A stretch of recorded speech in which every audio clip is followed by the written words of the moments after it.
சூரிய பகவானுடைய மகனாக சித்திரகுப்தன் பிறந்த நாளே சித்ரா பௌர்ணமி என்று அழைக்கப்படுகிறது. மனிதர்கள் பாவம் புண்ணியம் எண்ணங்களை கணக்கெடுக்கும் பணி சித்திரகுப்தன் செய்கிறார்.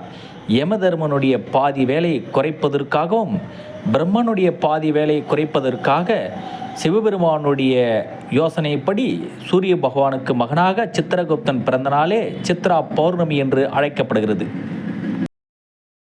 சிவபெருமானிடம் யமதர்மராஜா வேலை பளு அதிகமாக உள்ளது, உதவிக்கு ஒரு ஆள் வேண்டும், சிவபெருமானே அருள் புரிவாய் என்று யமதர்மராஜா கேட்டதன் அடிப்படையில் சித்ரா பௌர்ணமி என்று சித்திரகுப்தனுடைய வரலாற்று ஆரம்பிக்கின்றன. சித்திரகுப்தனுடைய வேலை மனிதர்களுடைய பாவம் புண்ணியம் எண்ணங்களை கணக்கெடுக்கும் பணி மிக துல்லியமாக செய்கிறார். ஆகவே மக்கள் அனைவரும் சித்ரா பௌர்ணமி என்று அனைத்து கோவில்களில் திருவிழா நடத்தி மனதை தூய்மைப்படுத்தி கடவுளை பிரார்த்தனை செய்து பக்தர்களுக்கு அன்னதானம் வழங்கி புண்ணியத்தை சேர்த்து மனதை தூய்மைப்படுத்துவதற்காகவே சித்ரா பௌர்ணமி என்று திருவிழா நடைபெறுவதாக தெரிகிறது. இந்தியா முழுவதும் இந்த கலாச்சாரம் நடைபெறுகிறது. அதில் தமிழகத்தில் 2 இடம் மிக விசேஷமாக நடைபெறுகிறது.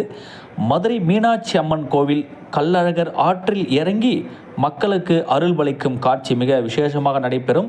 அதைத் தொடர்ந்து வேலூர் மாவட்டத்தில் 9 கோவில்கள் திருவிழா, 9 கோவிலுக்கு சொந்தமான 9 தேர்கள், மின் விளக்குகளால் அலங்கரிக்கப்பட்ட 9 தேர்கள் ஒரே நேர்கோட்டில் ஒரே நேரத்தில் 9 தேர்கள் மின் விளக்குகளால் அலங்கரிக்கப்பட்ட மிக ஜெகஜோதியாக நிற்கும். அதை பார்ப்பதற்காக இரவு முழுவதும் பல ஆயிரம் மக்கள் தூங்காமல் இந்த 9 தேர்கள் ஒரே நேரத்தில் பார்ப்பதற்காக காத்து கொண்டிருக்கும். அது ஒரு சுகமான ஒரு காட்சியாக தெரிகிறது. நிறைய கோவில்கள் திருவிழாக்கள் நடந்தாலும் இரவு முழுவதும் இந்த தேர்களை பார்ப்பதற்காக பொதுமக்கள் காத்திருப்பது அது ஒரு தனி ஒரு சந்தோஷம். அனைவரும் ஒருத்தருக்கு ஒருத்தர் ஒத்துழைப்போடு இந்த திருவிழா மிக சிறப்பாக சீரும் சிறப்பாக அனைவரும் நடத்தியுள்ளனர். வேலூர் மாவட்டத்தில் உள்ள வியாபாரி சங்கங்கள், பொதுமக்கள், பக்தர்கள் அனைவரும் ஒன்றாக சேர்ந்து இந்த 9 கோவில் திருவிழாக்கள் நடத்தி 9 தேர்கள் மின் விளக்குகளால் அலங்கரிக்கப்பட்ட மிக பிரம்மாண்டமான தேர்கள் ஒரே நேர்கோட்டில் ஒரே நேரத்தில் மிக லைனாக நின்று மக்களுக்கு மிக கண்கொள்ளான ஒரு காட்சி ஏற்படுத்தி தந்துள்ளனர். வேலூர் மாவட்ட வியாபாரிகள் சங்கம், பூ சங்கம், அரிசி மண்டி சங்கம், வாணி செட்டி, இது போன்ற ஐயப்பா பக்தர்கள், வேம்புலியம்ம சுவாமி, இதுபோல் நிறைய கோவில்கள், ஷான்பாகம் பிள்ளையார் கோவில், ஆனைக்குளத்தம்மன் கோவில், சோலாபுரி அம்மன் கோவில், இதுபோல் அனைத்து கோவில்கள், துர்க்கை அம்மன் கோவில், தோட்டப்பாளையம் திரௌபதி அம்மன் கோவில், வேம்புலி அம்மன் கோவில், இதுபோல் பல ஆயிரம் கோவில்கள் தொடர்ந்து நடந்தாலும் தமிழகத்தில் வேலூர் மாவட்டத்தில் புஷ்ப பல்லாக்கு என்ற பெயரில் மிக சிறப்பாக இந்த தேர் ஜோடிப்பு நடைபெறுவதாக வழக்கம். பிரம்மாண்டமாக வேலூர் ஜலகேண்டீஸ்வரர் கோவில் தேர்வும் மிக அற்புதமாக காட்சியளிக்கும் வீடியோ நாம் பார்த்து கொண்டிருக்கிறோம்.